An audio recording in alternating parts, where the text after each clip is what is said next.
Niliwaambia kuoa mwanamke mzuri ni sawa na kulima shamba la miwa karibu na shule ya msingi. Hivi ukilima mnaita shule gani ile ya kwanza?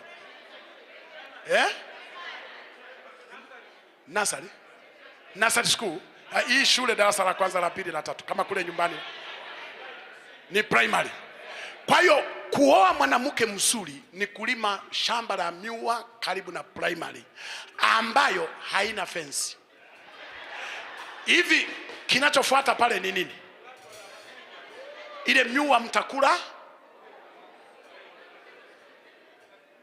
Ndio maana niwaambia vijana, tafuta kabinti kalikookoka ambako Yesu ni Bwana, amekatengeneza, ameweka hofu yake ndani yake. Hata kama kana sura ya tafadhali nipigie, tafadhali please call me. Lakini sura ya nini? Kwani sura utakuna mbeba mgongoni.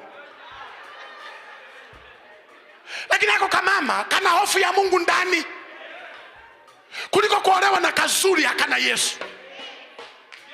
Mwisho unafuatilia hata message zikiingia kwenye simu, nani huu unaangalia message na kuambia kifurushi